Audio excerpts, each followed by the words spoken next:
नमस्कार मित्रांनो, श्री स्वामी समर्थ. आज आपण पाहणार आहोत की मृत्यूनंतर त्याच कुटुंबात पुन्हा पुन्हा जन्म का मिळतो. तुम्हाला देखील हे जाणून घ्यायचं असेल तर व्हिडिओ शेवटपर्यंत पहा. अजिबात स्किप करू नका. तुम्हाला माहीतच आहे, सनातन धर्मामध्ये पुनर्जन्माची संकल्पना ही अत्यंत गूढ आणि रहस्यमय आहे. भगवद्गीतेमध्ये भगवान श्रीकृष्ण स्वतः अर्जुनाला सांगतात, जो व्यक्ती जन्म घेतो त्याचा मृत्यू हा निश्चित आणि अटळ आहे आणि जो मरतो त्याचा पुनर्जन्मही निश्चितच आहे. परंतु आता एक जटिल प्रश्न असा उभा राहतो, एकाच कुटुंबात त्याच आत्म्याचा पुनर्जन्म संभव आहे का? काय आत्मा आपल्याच कुळात वारंवार जन्म घेऊन आपली अपूर्ण राहिलेली सर्व कर्मे पूर्ण करतो का? कोणताही आत्मा आपल्या पाप आणि पुण्यामुळे आपल्या त्याच वंशामध्ये परत येऊ शकतो का? या व्हिडिओच्या माध्यमातून तुम्हाला ही सर्व माहिती, ह्या सर्व गूढ रहस्यांमागचं कार्य विस्तारानं सांगणार आहे, जे अगदी महाभारत काळाशी जोडलेलं आहे. असं म्हटलं जातं की ही कथा ऐकल्याने आणि वाचल्याने कोटी कोटी पापांचा नाश होतो. ही कथा महाभारत काळाशी जोडलेली आहे आणि भगवान श्रीकृष्ण स्वतः हे जे रहस्य आहे ते आपल्यासमोर उलगडतात. महाभारताचं युद्ध संपलेलं होतं. धर्मराज युधिष्ठिरने हस्तिनापूरचा राज्यकारभार आपल्या हाती स्वीकारला होता. पांडवांनी संपूर्ण शक्तीने राज्याला धर्माच्या मार्गावरती चालवण्याचा प्रयत्न केला होता. पण त्यांच्या मनात अजूनही अनेक आध्यात्मिक प्रश्न राहिलेले होते. युद्धादरम्यान त्यांनी आपल्या कुटुंबातील अनेक सदस्यांना गमावलेले होते. त्यात अगदी स्वकीय देखील होते. भीष्म पितामह, अभिमन्यू, द्रोणाचार्य, कर्ण आणि खुद्द श्रीकृष्णाच्या इच्छेने कौरव वंशाचा संहार देखील झाला होता. हे सर्व पाहून युधिष्ठिरच्या मनामध्ये एक खोल जिज्ञासा निर्माण झाली. एक दिवस ते आपल्या लहान भाऊ भीम, अर्जुन, नकुल आणि सहदेव यांच्यासोबत महर्षी व्यासव्यासांच्या आश्रमामध्ये पोचले. तिथे त्यांनी श्रद्धापूर्वक महर्षींच्या चरणी प्रणाम केला आणि आपली ही जी शंका होती ती शंका बोलून दाखवली. युधिष्ठिर म्हणाले, गुरुदेव, आपण आम्हाला धर्म आणि कर्म या पुनर्जन्माच्या गूढ रहस्याबद्दल शिकवले आहे. पण एक प्रश्न माझ्या मनाला अस्वस्थ करत आहे. एकाच कुटुंबात पुनर्जन्म शक्य आहे का? कोणत्याही आत्मा आपल्याच वंशात वारंवार जन्म घेऊ शकतो का? मित्रांनो, मग महर्षी वेदव्यासांनी खोल दृष्टीने युधिष्ठिरांकडे पाहिले. त्यांना माहीत होते की युधिष्ठिर हा काही साधारण मनुष्य नाही. ते स्वतः धर्मराजाचे अंश अवतार आहेत, ज्यांचे हृदय सदैव सत्याच्या शोधात असते. त्यांनी काही क्षण ध्यान लावलं आणि अगदी गंभीर स्वरात म्हणाले, धर्मराज, हा प्रश्न जेवढा सोपा वाटतो तेवढाच तो प्रश्न गूढ आणि रहस्यमय आहे. पुनर्जन्माचं नियम अटळ आहे, पण कधी कधी एखादा आत्मा विशेष परिस्थितीमध्ये आपल्याच कुळात वारंवार जन्म घेतो. हे तेव्हा घडते जेव्हा त्याचे कर्म अपूर्ण राहिलेले असतात आणि ते त्याच कुटुंबाशी जोडलेले असतात, किंवा जेव्हा त्याने आपल्या पूर्वजन्मात कोणताही विशेष संकल्प किंवा शाप प्राप्त केलेला नाही. युधिष्ठिर आणि त्याचे भाऊ लक्षपूर्वक ऐकत होते. महर्षी वेदव्यास पुढे म्हणाले, पुनर्जन्माची 3 कारणे असतात. पहिले, प्रारब्ध कर्म, जी कर्मे आधी केली गेली आहेत ती पुढच्या जन्मात फळ देण्यासाठी बांधील असतात.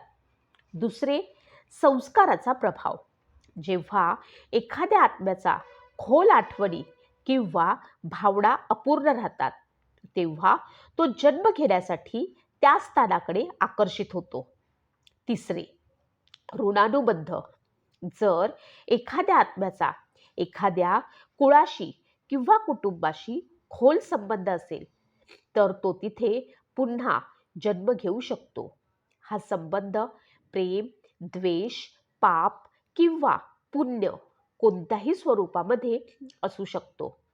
युधिष्ठिराने पुढे प्रश्न केला, गुरुदेव, असे काही उदाहरण आहे का की ज्यामुळे हे सिद्ध होऊ शकेल की एखादा आत्मा आपल्याच कुळात जन्म घेतो?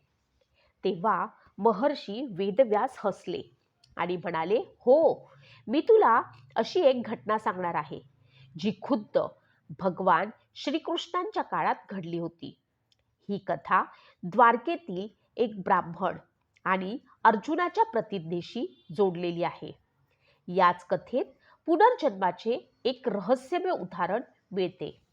मित्रांनो, हे ऐकून पांडवांची उत्सुकता आणखी वाढली. महर्षी वेदव्यासांनी एक प्राचीन कथा सांगण्यास सुरुवात केली आणि म्हणाले, महाभारत युद्धानंतर काही काळांनी जेव्हा श्रीकृष्ण द्वारकेत राज्य करत होते तेव्हा एक दिवस एक ब्राह्मण त्यांच्या दरबारात आला. तो ब्राह्मण अत्यंत दुःखी होता. त्याने प्रभू श्रीकृष्णांचे पाय धरून आक्रोश केला. युधिष्ठिर आणि पांडव एकाग्र होऊन हे सारं काही ऐकत होते. महर्षी पुढे म्हणाले, ब्राह्मणाची समस्या विचित्र होती. तो म्हणाला की त्याची जितकी मुले जन्माला येतात ती सर्वच्या सर्व जन्मताच मृत्यू पावतात. ही घटना वारंवार घडत होती. ब्राह्मणाला वाटले की हे त्याच्या एखाद्या पापाचं फळ आहे. पण जेव्हा त्याने सर्व प्रकारचे विधी केले तरीही समाधान मिळालं नाही. तेव्हा शेवटी तो श्रीकृष्णांकडे पोहोचला. हे ऐकून युधिष्ठिराच्या मनामध्ये कुतूहल निर्माण झाले. गुरुदेव, श्रीकृष्णाच्या ब्राह्मणाच्या समस्येचे समाधान केले का? महर्षी वेदव्यासांनी उत्तर दिले, हो, पण या घटनेत एक गूढ रहस्य आहे. ब्राह्मणाचे हे दुःख केवळ एक साधारण घटना नव्हती, तर ती पुनर्जन्म आणि कर्माच्या बंधनाशी जोडलेली होती. जेव्हा अर्जुनाला या घटनेची माहिती मिळाली तेव्हा त्याने ब्राह्मणाशी प्रतिज्ञा केली की तो स्वतः त्याच्या पुढच्या संतानाची रक्षा करेल. पण जेव्हा ब्राह्मणाचा पुत्र पुन्हा गायब झाला तेव्हा अर्जुनाने स्वतः यमलोकाची यात्रा केली. भीमाने आश्चर्यचकित होऊन विचारले, काय, अर्जुन यमलोकापर्यंत गेला होता? वेदव्यासांनी उत्तर दिलं, हो, अर्जुनाने तिथे जाऊन यमराजाला या घटनेचे रहस्य विचारले. तेव्हा यमराजाने त्यांना सांगितले की हा ब्राह्मण काही साधारण आत्मा नाही. हा आत्मा आधीही याच कुळात जन्माला आला होता आणि आपल्या कर्मामुळे त्याला वारंवार आपल्याच कुटुंबात जन्म घ्यावा लागत आहे. युधिष्ठिर आणि पांडव आता मात्र पूर्णपणे या कथेमध्ये मग्न झाले होते. मित्रांनो, महर्षी वेदव्यासांनी शेवटी सांगितले, धर्मराज, ही कथा तुला हे समजवण्यासाठी आहे की आत्म्याची कर्मेच त्याच्या पुनर्जन्माचे निर्धारण करतात. जर आत्म्याचा एखाद्या कुटुंबाशी विशेष संबंध असेल तर तो त्याच कुळात पुन्हा पुन्हा जन्म घेऊ शकतो. कधी पुण्यामुळे, कधी पापामुळे, तर कधी एखादं अपूर्ण कार्य पूर्ण राहिलेलं पूर्ण करण्यासाठी. युधिष्ठिराने दीर्घ श्वास घेतला आणि म्हणाले, आता मला समजलं की कर्म आणि परिवार आणि पुनर्जन्माचं रहस्य किती खोल आहे. पण मला आता ही कथा विस्तारानं ऐकण्याची उत्सुकता आहे. महर्षी वेदव्यास पुन्हा हसले आणि म्हणाले, तर ऐक, द्वारकेच्या त्या ब्राह्मणाची व्यथा आणि अर्जुनाच्या प्रतिज्ञेची पूर्ण कथा. कालचक्र निरंतर फिरत असतं. जन्म आणि मृत्यूचा खेळ अविरत चालू राहतो. परंतु जेव्हा एखादा आत्मा विशेष कारणामुळे वारंवार जन्म घेतो तेव्हा ते एक रहस्य बनतं. ही घटना त्यावेळीची आहे जेव्हा भगवान श्रीकृष्ण द्वारकेमध्ये आपल्या राजमहालामध्ये निवास करत होते. द्वारका ही समुद्राच्या मधोमध वसलेली एक दिव्य नगरी होती, जिथे धर्म आणि सत्याच्या पालनाचा आदर्श स्थापित केला गेला होता. श्रीकृष्ण तिथे आपल्या भक्तांना आशीर्वाद देण्यासाठी येत होते, न्याय करत होते आणि जगाच्या कल्याणासाठी आपल्या लीला रचत होते. एके दिवशी द्वारकेच्या राजमहालाच्या दारावरती एक ब्राह्मण आला. त्याचं शरीर अत्यंत कृश झालेलं होतं. चेहऱ्यावरती वेदना होता आणि वेदनेच्या खुणा देखील होत्या. डोळ्यातून अश्रुधारा वाहत होत्या. तो रडत रडत प्रभू श्रीकृष्णांजवळ पोहोचला आणि त्यांच्या चरणी पडून अत्यंत करुण स्वरात म्हणाला, हे द्वारकाधीशा, हे योगेश्वरा, माझ्यावरती कृपा करा. माझी व्यथा ऐका. मी एक धर्मपारायण ब्राह्मण आहे. मी आयुष्यभर सत्य आणि अहिंसेचं पालन केलं आहे. कधीही कोणाचे वाईट केले नाही. तरीही मी अशा दुर्दैवानं ग्रस्त आहे, ज्यावरती कोणताही उपाय दिसत नाही. श्रीकृष्णाने प्रेमपूर्वक ब्राह्मणाला उठवले आणि श्रीकृष्ण म्हणाले, वत्स, शांत हो. सांग, तुझ्या मनातील व्यथा काय आहे? ब्राह्मणाने आपले अश्रू पुसले आणि कापत असलेल्या स्वरात म्हणाला, हे माधव, माझे जितके पुत्र जन्माला आले ते सर्व जन्मताच मृत्यू पावले. हे माझ्यासोबत 5व्यांदा घडले आहे.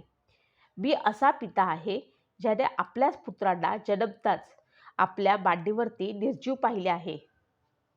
हे माझ्या पूर्वजन्माच्या कर्माचे, पापांचे फळ आहे का? माझा आत्मा एखाद्या पापाने बांधला गेला आहे का? माझे पुत्र या जगात येताच ते निघून का जातात? ब्राह्मणाची ही वेदना ऐकून संपूर्ण द्वारकेमध्ये खळबळ माजली. तिथे उपस्थित सर्व नागरिक ब्राह्मणाचे दुःख पाहून व्यथित झाले. लोक आपापसामध्ये चर्चा करू लागले, हे नेमकं का होत आहे? हा ब्राह्मण एखाद्या शापित कुळातील आहे का? ही भगवंताची कोणती विशेष लीला आहे की याला एखाद्या ऋषीने किंवा देवतेने शाप दिला आहे? तिथे उपस्थित सर्व लोक विचार करत होते की जेव्हा साक्षात भगवान श्रीकृष्ण या पृथ्वीवरती विराजमान आहेत, तेव्हा एखाद्या भक्ताला इतके कष्ट का मिळत आहेत? या ब्राह्मणाच्या नशिबात असे दुःख लिहिले आहे का? ब्राह्मण अत्यंत दुःखी आणि व्याकुळ होता. त्याचं हृदय इतकं वेदनेनं भरलेलं होतं की तो रागाच्या भरात म्हणाला, हे माधवा, तुम्ही श्रेष्ठ आहात, नारायणाचे अवतार आहात, त्रिकालदर्शी आहात, जगाचे पालनकर्ते आहात. तरीही तुम्ही माझे दुःख पाहू शकत नाही आणि तुम्ही पाहून गप्प राहिलात. हे माधव, हे जग तुम्ही माझ्या पुत्रांना परत आणू शकत नसाल तर मी संपूर्ण द्वारकेला शाप देतो की इथे कोणत्याही कुळात पुत्र जन्म घेणार नाही. ब्राह्मणाचे हे क्रोधपूर्ण वाक्य ऐकून तेथे उपस्थित सर्व लोक भयभीत झाले. त्याचवेळी पांडवांमध्ये श्रेष्ठ अर्जुन तेथे उपस्थित होता. त्याने ब्राह्मणाची वेदना ऐकली आणि स्वतः पुढे येऊन प्रतिज्ञा केली, हे ब्राह्मणा, तू दुःखी होऊ नकोस. मी माझ्या गांडीवाची शपथ घेऊन सांगतो की जर यावेळी तुझा पुत्र जन्म घेऊनही जिवंत राहिला नाही तर मी स्वतः अग्नीमध्ये प्रवेश करून प्राणत्याग करेन. श्रीकृष्णाने अर्जुनाकडे पाहिलं आणि ते मंद हसले. त्यांना माहीत होतं की या घटनेमागे एक खोल रहस्य दडलेलं आहे. जेव्हा अर्जुनाने ही प्रतिज्ञा घेतली तेव्हा श्रीकृष्णाने एक रहस्यमय स्मित केले. त्यांच्या डोळ्यात एक दिव्य चमक होती. जणू त्यांना माहीत होतं की पुढे काय होणार आहे. अर्जुनाने ब्राह्मणाला सांगितले, हे ब्राह्मण, यावेळी जेव्हा तुझी संतान जन्म घेईल तेव्हा मला बोलावून घे. मी स्वतः माझ्या दिव्य शक्तींनी त्याचं रक्षण करेन. कोणीही त्याला मारू शकणार नाही. ब्राह्मणाला आता अर्जुनावरती विश्वास होता. त्याने श्रीकृष्णाच्या चरणी प्रणाम केला आणि आपल्या घरी परतला. परंतु गेल्या 5 वेळा जे घडले तेच यावेळी घडेल का? अर्जुन आपले वचन पाळू शकेल का? की या घटनेमागे कोणती दिव्य लीला चालू होती? अर्जुन आपली प्रतिज्ञा पूर्ण करू शकेल का? याकडे आता सर्वांचेच लक्ष लागले होते. तेव्हा ब्राह्मणाच्या संतानाचा जन्म होईल. तेव्हा नेमकं काय होईल? यासाठी द्वारकेचे आता नागरिकही खूप उत्सुक झाले होते. कारण ही केवळ एका पित्याची वेदना नव्हती. हा तर पुनर्जन्म आणि कर्माच्या रहस्यांशी जोडलेली एक महत्त्वपूर्ण घटना होती. पण जेव्हा ब्राह्मणाचा पुत्र पुन्हा जन्म घेऊन गायब झाला, तेव्हा अर्जुनाने आपली प्रतिज्ञा पूर्ण करण्यासाठी त्याला शोधण्याचा निश्चय केला. अर्जुनाने आपली दिव्य दृष्टी आणि गांडीव धनुष्याच्या शक्तीने ब्राह्मणाच्या नवजात बालकाचे पुत्राच्या रक्षणासाठी सर्वसंभव उपाय केले. त्याने आपल्या धनुष्याच्या रक्षाचक्राने ब्राह्मणाचे घर सुरक्षित केले. परंतु जेव्हा संतानाचा जन्म झाला, तेव्हा तो रहस्यमयरित्या पुन्हा बेपत्ता झाला आणि ब्राह्मण मात्र विलाप करू लागला आणि रागात तो अर्जुनाला टोमणे मारू लागला. हे अर्जुना, तू तर म्हणाला होतास की तू माझ्या पुत्राचं रक्षण करशील, पण तो तरीही लुप्त झाला. तुझी प्रतिज्ञा व्यर्थ होती का? अर्जुनाला आपल्या शक्तीवरती अत्यंत विश्वास होता. त्यानं संकल्प केला की जोपर्यंत तो हे रहस्य उलगडत नाही, तोपर्यंत तो मात्र आता शांत बसणार नाही. मग अर्जुनाने सर्वात आधी इंद्रलोकाची यात्रा केली. त्याने स्वर्गलोकात जाऊन इंद्रदेवाला विचारले, हे देवराज इंद्र, ब्राह्मणाचा पुत्र इथे आहे का? इंद्राने उत्तर दिले, नाही पार्थ, हे रहस्य तुझ्या कल्पनेच्या पलीकडे आहे. ही कोणतीही साधारण घटना नाही, तर पुनर्जन्म आणि कर्माचे गूढ रहस्य आहे. हे समजण्यासाठी तुला आणखी खोलवर जावे लागेल. इंद्राचे संकेत समजून अर्जुनाने पुढचे पाऊल टाकले. तो वरुण लोकात गेला, मग कुबेर लोकात आणि शेवटी त्याने यमलोकामध्ये प्रस्थान केलं. अर्जुनाने आपल्या दिव्य रथाने यमलोकाचे द्वार पार केले. तिथे त्याने यमराजाला पाहिले, जे धर्म आणि कर्माचे संरक्षक होते. यमराजाची उपस्थिती अत्यंत प्रभावशाली होती. त्यांचा स्वर गंभीर आणि गूढ होता. यमराजाने अर्जुनाला पाहून म्हटलं, का आला आहेस गांडीवधारी अर्जुन?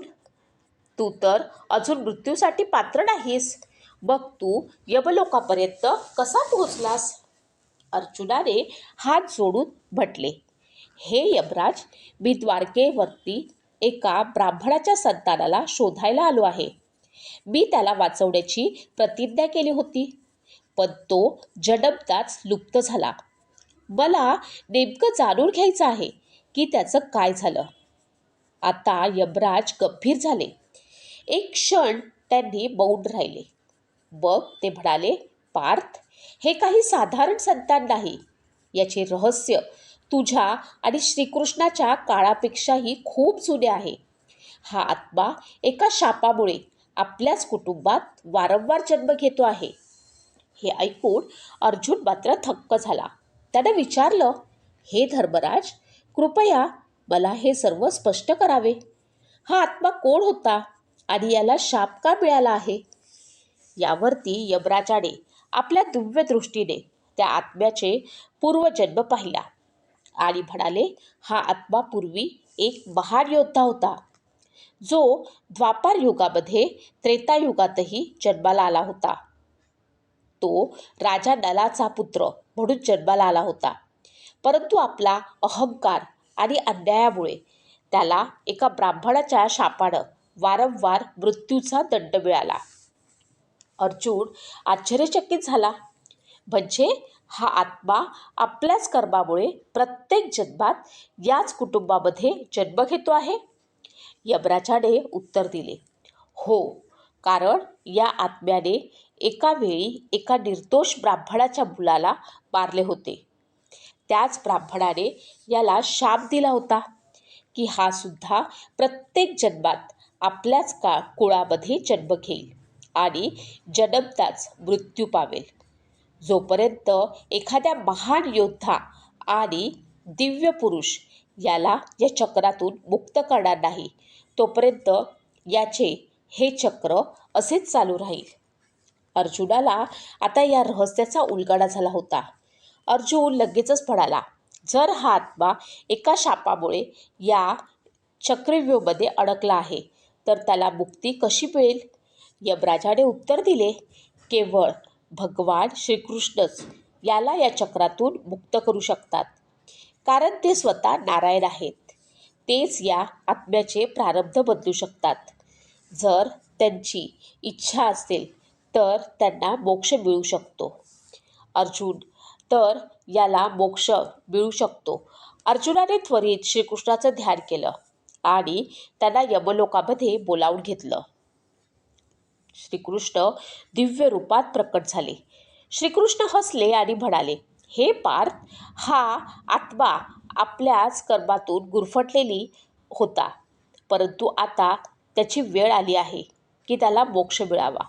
मग श्रीकृष्णाने आपल्या दिव्य शक्तीने सुदर्शन चक्राने त्या आत्म्याची बंधने कापून टाकली. यमराज म्हणाले, आता हा आत्मा पुन्हा जन्म घेणार नाही. याचे चक्र संपले आहे. हे अर्जुना, तू या आत्म्याला मुक्त करण्यामध्ये एक महत्त्वपूर्ण भूमिका बजावली आहेस. अर्जुन आणि श्रीकृष्णाने ब्राह्मणाच्या पुत्राला परत जिवंत केले आणि त्याला द्वारकेत त्याच्या मातापित्यांकडे नेऊन सोपवले. जेव्हा ब्राह्मणाने आपल्या पुत्राला जिवंत पाहिले, तेव्हा तो आश्चर्य व्यक्त करू लागला. तो आनंदाने भरभरून आला.